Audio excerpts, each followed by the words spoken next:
The new VP screwed up his own project, then blamed my whole team with mandatory weekend shifts, said it was our fault for not meeting standards.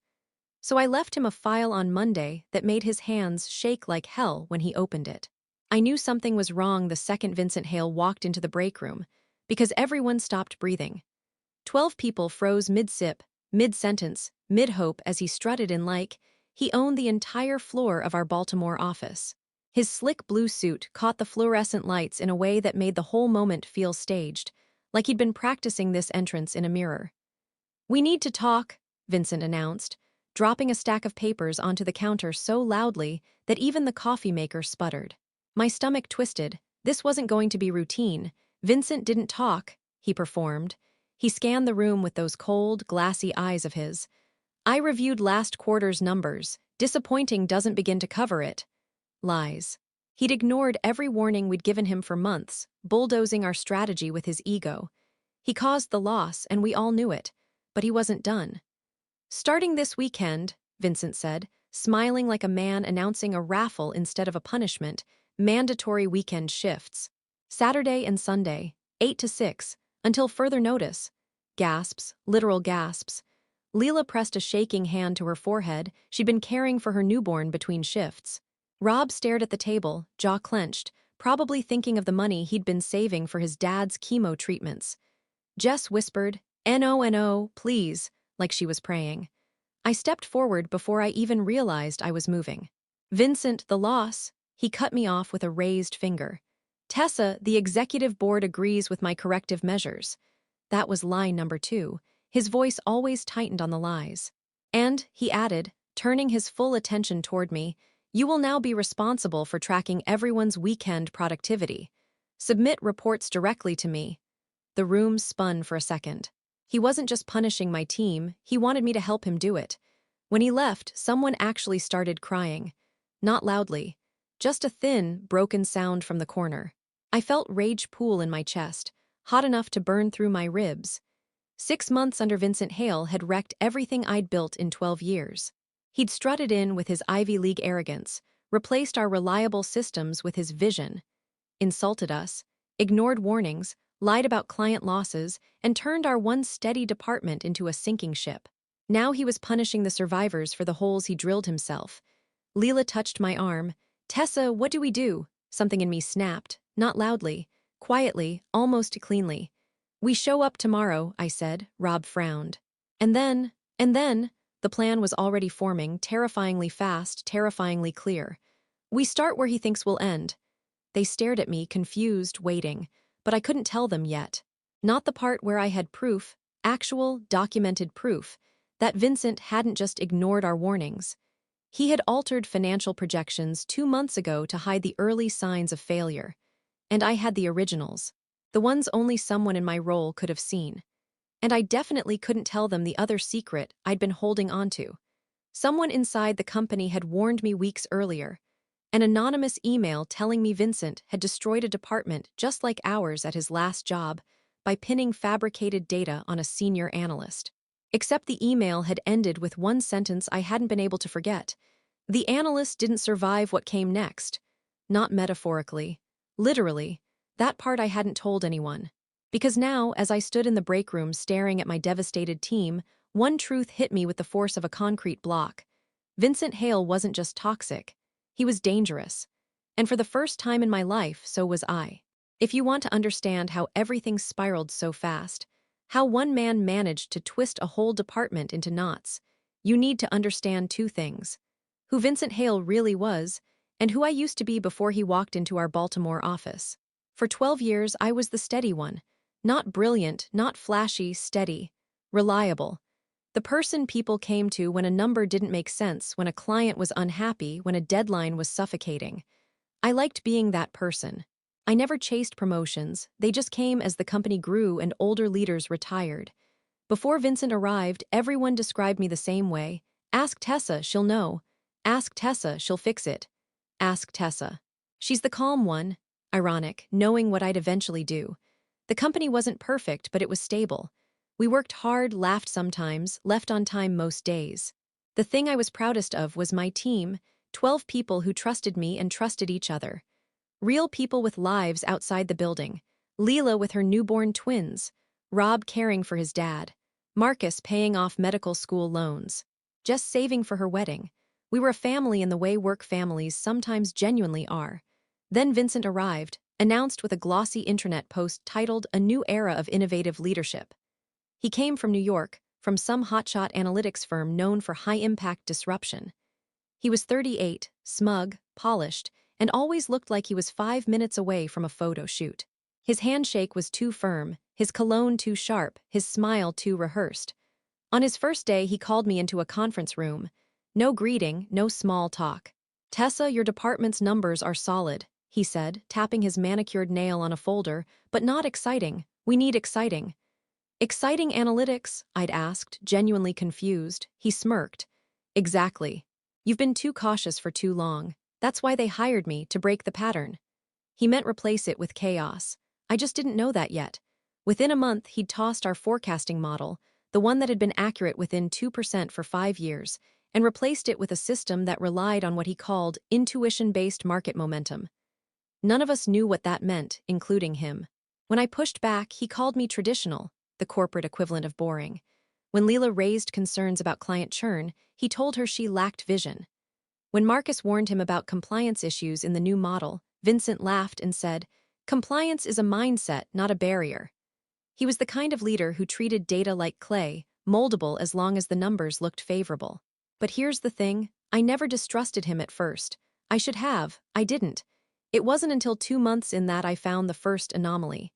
A financial projection we'd run the week before had been altered, subtly but intentionally, to hide a warning flag. The version in the shared drive didn't match the one I'd exported. When I confronted him, he smiled. Actually smiled. "Tessa, I simply cleaned the data. We don't need to alarm the board every time the wind changes direction." "But you removed a 4% drop." "Tessa," he said, placing a hand on my shoulder like a teacher correcting a child, "I'm teaching you how real leadership works." That was the first time I felt the edge beyond his charm. But I buried it, told myself I was overreacting. Everyone wanted to impress a new boss. Maybe he really did know something we didn't. 6 months later, every single warning he dismissed exploded in the quarterly results. But the worst part wasn't the failure. It was what arrived in my inbox 2 weeks before the blowout, the anonymous email. The one that said, "If you confront him directly, you won't just lose your job. You'll lose your life the way she did." I stared at those words for hours, feeling the floor tilt under me. The email didn't have a signature, but it did have an attachment. A photo of a woman I didn't recognize, and the name of Vincent's previous company. I saved it in a hidden folder. I didn't know why at the time. I would soon. By the time mandatory weekend shifts began, the pressure inside our department felt like a sealed room running out of oxygen. Everyone was exhausted, anxious, and waiting for the next blow. That was how Vincent liked it, people too overwhelmed to fight back. Saturday morning at 8 a.m., the office was quiet except for the hum of overworked computers and the occasional sigh from someone trying not to break down. I walked in carrying coffee for everyone, pretending I was fine, pretending we were fine. But while my team worked through the punishment-heavy tasks Vincent had assigned, I worked on something else entirely. I opened the hidden folder on my personal drive, the one containing the original financial projections, the ones Vincent had altered. I'd been collecting evidence for months, but this time I noticed something disturbing. One of the altered files had a timestamp from a late-night login, a login using my credentials. Except I wasn't in the building that night, and I never accessed that system after hours. Someone had forged access using my account. It was subtle, almost invisible, but if you knew where to look, you could see it. Someone wanted to lay the groundwork to blame me for the corrupted data. He wasn't just covering his mistakes, he was building a case against me. I felt cold all over. When I stepped out to breathe, Rob followed me into the hallway. "You okay?" he asked. No, not even close, but I nodded anyway. "Just tired." He hesitated. "Look, Leela said she overheard Vincent on the phone yesterday." His voice dropped. "He mentioned something about statements being prepared." "About you." My throat tightened. "Prepared by who?" "He didn't say, just be careful, be careful." Too late for that. I spent the rest of the day barely hearing the sound of keyboards around me. All I could think about was the anonymous email, The woman's picture. The warning. You'll lose your life the way she did. Had someone at his old company tried to warn people about him? Had they been discredited or worse? Sunday night, after everyone left, I stayed behind again. I shouldn't have, I knew that. The office was too quiet, too dark, too full of the feeling that someone could be watching. Still, I printed everything. Every file, every discrepancy, every altered number. And then I stored the paper copies in a locked cabinet only I had the key for. But when I returned to my desk, someone had moved my chair. It wasn't much, just slightly off-center. But I knew I hadn't left it like that, and sitting on my keyboard was a single sheet of paper. Blank. But the message was clear. Someone had been at my desk. Someone wanted me to know. I left immediately, hands shaking as I locked the office behind me. The next morning, Vincent called a department-wide meeting. He stood at the front wearing that same smug smile, but there was something underneath it now. Something sharper. Something predatory. As we rebuild from this unfortunate quarter, he said, I want full transparency. That means reviewing internal errors and identifying the root cause. Mistakes were made. Serious ones. His eyes swept the room, then landed directly on me. A cold weight dropped in my stomach. Tessa will be assisting me closely, he continued. Her oversight of the data will be invaluable. Oversight. The word wasn't praise, it was bait. Leela shot me a terrified glance. Even she could see the trap forming. After the meeting, he asked to speak to me privately. I stepped into his office, every nerve in my body screaming to run. Tessa, he said smoothly, I know you're under a lot of pressure, mistakes happen, people slip, but if you're honest with me now, I can help you. I haven't made mistakes, I said quietly. He smiled. Not yet. The threat wasn't even hidden. And then he added something that chilled me more than the anonymous email. By the way, interesting that you've kept certain files no one else knows about. He paused. Just long enough for me to feel panic crawl up my throat. I know everything that happens in this department. I wanted to ask how much he knew, but I didn't, because I was afraid of the answer. When I left his office, my heart was pounding so hard I could barely hear the office noise around me. This man wasn't just planning to ruin my job. He was planning to ruin my life. And something was telling me he'd done it before. I didn't sleep the night before everything came crashing down. I lay awake staring at the ceiling of my apartment in Canton, replaying Vincent's words again and again. I know everything that happens in this department. He wasn't bluffing. Someone was feeding him information. But I still wasn't prepared for how deep the betrayal went. The next morning started normally enough, people dragging themselves in with coffee, whispers about deadlines, the usual tired greetings. But there was a tension humming underneath everything. Like the building itself was holding its breath. At 10:17 a.m., it happened. HR sent an email to the entire department requesting immediate attendance in conference room B. That never meant anything good. When we arrived, 3 people were waiting, the HR director, the company lawyer, and Vincent, leaning against the wall with his arms crossed, wearing a smugness you could smell. The HR director cleared her throat. We've received alarming information regarding misconduct within the analytics department. Specifically, she paused, looked directly at me. Regarding the actions of senior data lead Tessa Rowan. My heart slammed against my ribs. That was it, the beginning of the end. But nothing, prepared me for what came next. The HR director pulled out a thick folder. We've obtained data logs, email records, and internal communications showing that Miss Rowan intentionally manipulated forecasting models, submitted misleading reports to the executive board, and attempted to shift blame for the quarterly failure onto her supervisor. I stared at her. That's not true. Those reports were altered by, please wait until we finish, she said sharply. Then she handed me printed pages. I skimmed the first one and felt the world tilt. Emails, ones I never wrote. Ones sent from my account late at night. Ones saying things like, I adjusted the numbers to protect us from backlash. We can blame the drop on other departments. Vincent never checks the details anyway. My blood ran cold. These weren't just forged, they were expertly forged. The writing style, the phrasing, the file attachments, it looked exactly like my communication patterns. Rob murmured my name behind me, horrified. And then the HR director delivered the knockout blow. We also have a witness who has come forward confirming your involvement. My eyes snapped up. A witness? Who? Rob, Leela, Jess? No, they'd never. The door opened, and in walked Marcus. My stomach dropped straight through the floor. Marcus, who I'd mentored since he joined 3 years ago. Marcus, who I'd defended when Vincent criticized him. Marcus, who had cried in my office the day his student loans almost broke him. He wouldn't look at me, not even for a second. He moved to stand beside the HR director, voice low and trembling. I saw Tessa editing files late at night, he said, eyes fixed on the table. I thought she was just stressed. But after seeing the discrepancies, I realized she was manipulating the data. Each word was a knife. I took a step toward him. Marcus, look at me, you know I didn't do this. He flinched. Actually flinched. I'm sorry, he whispered, barely audible. I didn't want to get involved. Vincent placed a hand on Marcus's shoulder, a gesture that made bile rise in my throat. Well done for doing the right thing, Vincent said softly. That was when I finally understood. Marcus hadn't betrayed me for career advancement, or fear, or pressure. He had been turned long before today, and suddenly the anonymous email made horrifying sense. The warning, the woman, the pattern. Vincent didn't destroy people alone. He found someone vulnerable.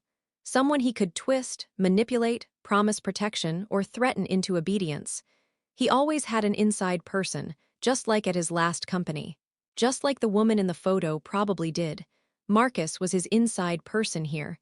And the worst part? He looked absolutely terrified of Vincent.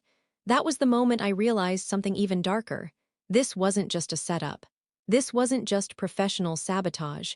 This was a replica, a reenactment of what he'd done to others before. I wasn't the first. And if I didn't do something fast, I wouldn't be the last. I walked out of conference room B in a daze, my ears ringing so loudly it felt like I was underwater. People stared. Some whispered. Others avoided eye contact like they'd catch whatever disease Vincent had pinned on me. Marcus wouldn't even look in my direction as he hurried back to his desk. And Vincent? He watched me walk past with a small, satisfied smirk, like a man who just placed the final piece of a puzzle only he could see. But here's the thing about being pushed into a corner. Once you realize there's nothing left to lose, the fear evaporates. By the time I reached my cubicle, something inside me had hardened into steel. They weren't firing me yet, not officially, because HR was reviewing the evidence. Which meant I had time, not much, but enough. I shut my laptop, grabbed my bag, and walked straight out of the office. I wasn't going home. I was going to see someone I hoped would still answer my call. The person waiting for me at the Harbor East Cafe was the last person Vincent Hale ever wanted me to talk to. Cara Holden, former compliance officer at Vincent's previous company. The woman from the anonymous email. She looked older than her picture, tired, wary, but her eyes sharpened as soon as she saw me. You got the message, she said quietly. I got framed, I replied. She nodded. That's how it starts. I sat down, my pulse pounding. Tell me everything. Cara looked around, making sure no one was listening. Then she leaned forward. Vincent builds the crime before he commits it, she said. He plants evidence months in advance, fake logins, edited files, altered access trails, all pointing to one person. The scapegoat. The sacrifice, she corrected. And once he chooses someone, he isolates them, makes them look unstable or incompetent, then pushes until they break. But why? I whispered. Because he needs casualties, she said. People to blame when his ideas implode. And because destroying people gives him leverage. Fear keeps everyone else obedient. I swallowed hard. How do I fight back? Cara gave a humorless smile. You don't fight him in the company. The company is already wrapped around his finger. Hopelessness flickered through me, but only for a second. Because she added, you fight him from outside. You expose him to the people he can't manipulate, the ones whose money he needs. The ones who don't care about his charm. Regulators, investors, press. I blinked. You're talking about scorched earth. I'm talking about survival, Cara replied. She slid a flash drive across the table. This is everything I collected before I left. You'll find a pattern identical to what's happening to you. I stared at the drive, my heart hammering. You want revenge, she said. Fine, but you need allies. I don't have allies, I whispered. Not yet. That night back in my apartment, I turned on every light. I laid out everything. The forged emails, the altered projections, the timestamps, Cara's files, the anonymous warning, The photo of the dead woman, my own original data, it formed a web dense, chilling, undeniable. And I realized something he never expected. Vincent had made one mistake, a big one. He assumed I would panic, cry, break, leave quietly. He assumed I would collapse under the weight of what he'd built. But he had underestimated one thing. I document everything, every conversation, every change, every discrepancy, every lie, and I wasn't the only one he'd wronged. I plugged Kara's drive into my laptop. Her files opened instantly and I froze. Because staring back at me was a series of internal memos, reports, and witness statements from Vincent's old company. And one document that made my blood run ice cold. A disciplinary file he had created for a woman named Hannah Green, the analyst who didn't survive. And the details matched my situation exactly, down to the fake emails, the altered timestamps, the witness pressured into testifying. Everything, this wasn't a pattern, this wasn't a coincidence. This was a blueprint he was now using on me, which meant I finally knew his fatal flaw. If he had a blueprint, I could break it. If he had a pattern, I could expose it. If he had victims, I had witnesses. If he had connections, I could build stronger ones. I didn't want revenge, but I did want something far more powerful, to make sure what he did to Hannah, what he tried to do to me, could never happen again. So I made my first 3 calls. To a former board member from Vincent's previous company. To the compliance investigator who tried to report him 2 years ago. To someone inside my own company who hated Vincent more than they feared him. When all 3 answered, I realized something. I wasn't fighting alone anymore. I didn't expect the first hit to come from inside my own apartment. It was 2 days after my meeting with Kara. 2 days of building alliances, gathering evidence, creating a timeline so airtight it could strangle a lie the moment it tried to breathe. I had taped documents across my entire living room wall, strings, highlighters, color-coded timelines. It looked like the inside of a detective's mind. At 11:43 p.m., I heard a soft knock. 3 taps. Pause, 2 taps. My pulse spiked. No one I knew knocked like that except one person. I opened the door. And there stood Marcus, eyes red, face hollow, trembling like he hadn't slept in days. My first instinct was to slam the door in his face. I almost did. But then he whispered, "Please, Tessa, I don't know where else to go." Against my better judgment, I let him in. The moment he stepped inside and saw the wall of evidence, he froze. "Oh God," he whispered, you figured it out." "Figured out what?" I asked, arms crossed. He swallowed so hard I could hear it. Then he collapsed onto my couch, head in his hands. "He said he'd ruin me," Marcus said. "He said he'd leak my medical debt, my prescriptions, make the board think I was unstable, that I'd lose my license, that I'd never work again." My anger cracked, but only a little. Fear makes people weak, but it doesn't excuse betrayal. "He threatened to destroy my life if I didn't cooperate," Marcus continued, voice breaking. "He made me sign statements. He coached me on what to say. He had emails drafted for me to send. He said you'd be the fall girl and I'd be safe if I just went along." "But you did go along," I said quietly. He flinched like I'd slapped him. "I know, and I hate myself for it, but he knows things about me, things no one should have access to." He looked at me then, finally. "My mental health records, my old medication history.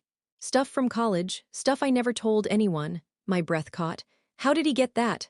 Marcus shook his head helplessly. "I don't know, but he had it." I felt something icy slide down my spine. Because Kara had said something similar happened to Hannah. Blackmail, coercion, secrets Vincent shouldn't have been able to access. It wasn't just manipulation. It wasn't just bullying. He was getting confidential, protected information from somewhere. Someone. "Why are you here?" I asked. Marcus pulled a folded slip of paper from his pocket and handed it to me. I unfolded it, already bracing for something awful, but I wasn't prepared for what I saw. A printed screenshot of Vincent's personal Google Drive, a folder titled Insurance. Inside were subfolders labeled with names. HANNAHGRENE Mark Caldwell JANICE Troy MARCUS Levy Tessa Rowan. My stomach lurched. Each folder had dozens of files, screenshots, documents, medical records, personal histories, HR notes that no one had access to but HR. "That's what he used," Marcus whispered. "On all of us, on her, on me, and now on you." Blackmail didn't even cover it. This was data theft, privacy invasion. Identity exploitation. Career sabotage. This was a criminal operation. I looked at Marcus, speechless. I'm not asking you to forgive me, he said. I want to help now. I want to stop him. The old part of me, the loyal, careful, steady part, wanted to say no. But the new part of me, the part he had forced into existence, saw the truth. Marcus wasn't my enemy. He was Vincent's proof of concept. If I didn't use him now, he would become Vincent's next casualty. Okay, I said quietly. You want to help, then help me take him down. Marcus nodded, exhaling shakily. But then he added something that changed everything. There's one more thing, he whispered. Vincent knows you met with someone. He said he has eyes everywhere. He said you were next. My blood went cold. How does he know? I asked. Marcus hesitated. He said someone close to you is telling him everything. I stared at him, trying to understand. Someone I trust, Marcus nodded slowly. My mind flashed through everyone. Rob, Leela, Jess, people I'd worked with for years. People I thought were loyal, but the truth was far darker than that. Marcus shook his head. Not them, he said. Someone closer. My breath caught, because there was only one person closer than my team. Someone who had access to my office. To my schedule, to my credentials, to my personal files. Someone who had been acting strange lately. Distant, avoidant, apologetic without explaining why. Someone I trusted more than anyone else in the building. And it hit me like a brick. It wasn't someone on my team. It wasn't someone scared of him. It was someone being paid by him. Someone who had been feeding him information for months. I felt sick. The second twist wasn't that Vincent had blackmailed Marcus. It was this. I had a mole. A person I trusted completely.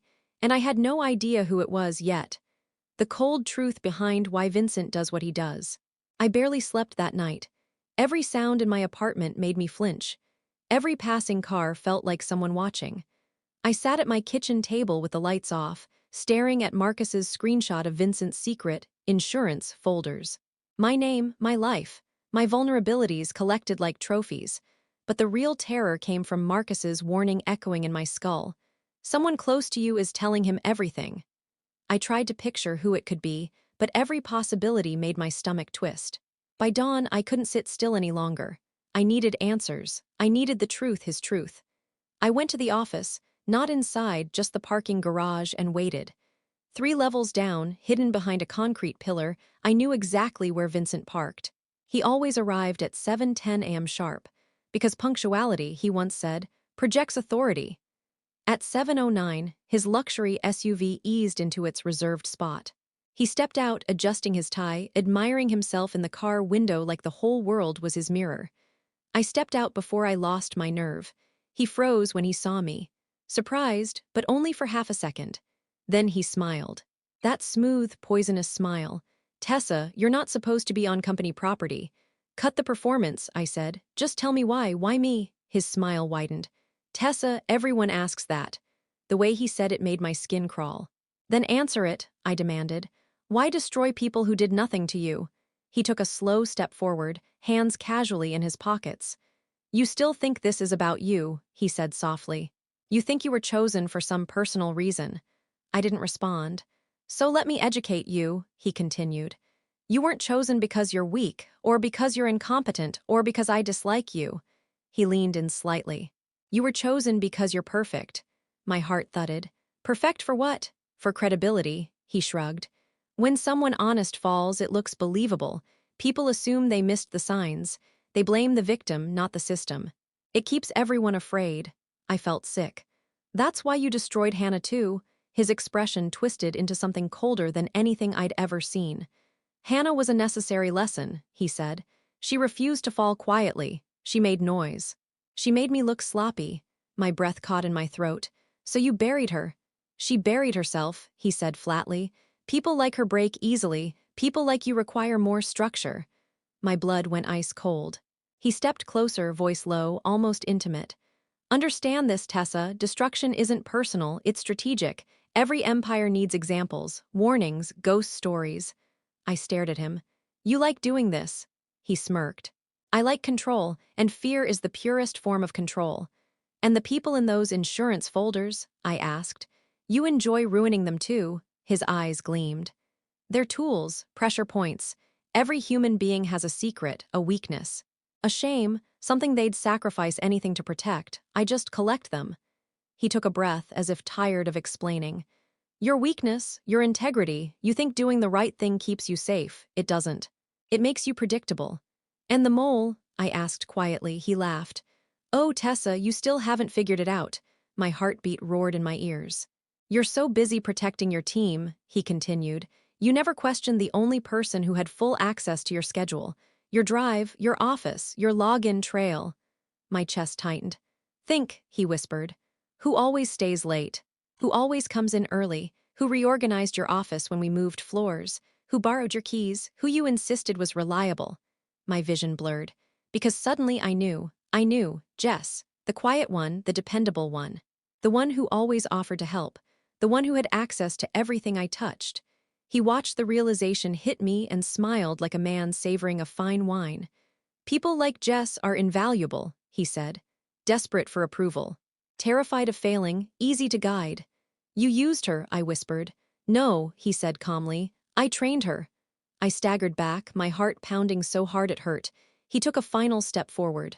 You want to know the real reason I do this, he said softly. Because no one ever stops me. He walked past me, footsteps echoing in the empty garage. And you won't either. But he was wrong. For the first time, I understood him fully. Not as a bully, not as a narcissist, but something far colder. A man who believes destruction is his right. A man who believes people are currency. A man who has never faced a consequence in his life. He thought no one could touch him. He thought I would break like the others. He thought I was already defeated. He thought wrong. The final, detailed takedown, closure, consequences, and a cold, satisfying end. Until that moment in the parking garage, I had been fighting for my career, my name, my sanity. After hearing the truth from Vincent's own mouth, everything changed. I wasn't fighting for myself anymore. I was fighting for every person he'd broken, every career he'd torched, every life he'd quietly buried under policy failures and personal issues. And I was going to end him, publicly, permanently, and without mercy. I met with Marcus and Kara that same night. We sat in my apartment surrounded by evidence, screenshots, emails, drive extracts, witness testimonies. Marcus looked like he might throw up every time he saw his own signature on Vincent's coached statements. This is enough to bury him, he whispered. No, I corrected. It's enough to start. Because one thing Kara said stuck with me. To beat him, you can't expose him, you have to corner the people who protect him. Vincent thrived because powerful people covered for him. So I was going to pull those people out into the light too. I spent the next 48 hours producing a report, clean, organized, cross-referenced, time-stamped, undeniable. A report that made the one Vincent had used against me look like a grocery list. And then, I sent it everywhere. Not to HR, not to the CEO, not to Vincent's allies. I sent it to the state's Department of Labor, the Federal Data Privacy Commission, the board's independent auditor, the largest client's compliance officer, the company's insurance underwriter, and, most importantly, the entire executive board. Via an untraceable distribution link, finally, I scheduled a call. Not a quiet one. A full company emergency briefing at 9 o'clock m. Monday. A meeting that included the board, leadership, legal, compliance, and every director across every department. Once the link was out, there was no undoing it. I wasn't allowed in the building anymore. But they couldn't stop me from joining virtually. When my camera activated, the screen was filled with faces, dozens of them. Confused, concerned, whispering. Then Vincent appeared, furious, tightening his tie like it was a noose he wished he could put on someone else. Tessa, the CEO snapped immediately, you are not authorized. Check your inbox, I said calmly. A ripple moved across the screen as phones lit up, laptops chimed, tablets buzzed. One by one, expressions changed. Confusion, shock, horror. Then silence, the kind that feels like the moment before a bomb goes off. Vincent's face drained of color. He knew the exact second they reached the insurance folders. The stolen medical records, the forged emails, the access logs, the blackmail statements from Marcus and Kara. The pattern replicated over 3 different companies. The CEO looked up at him slowly, like seeing a monster emerge from behind a mask. Vincent, he said quietly, is any of this fabricated? Vincent didn't speak. Vincent, silence. Then he tried to stand, tried to speak, tried to regain control, but the board chair cut him off sharply. Sit down. I'd never heard that tone from her, not once in 12 years. Legal chimed in next. These are criminal violations. Compliance. These are federal violations. The insurance representative. This voids your indemnity clause. But the investor, the company's largest shareholder, delivered the death blow. We will require immediate disciplinary action to maintain our investment position. Effective today. Vincent finally snapped. You don't understand, she set me up, she faked. Kara's video switched on.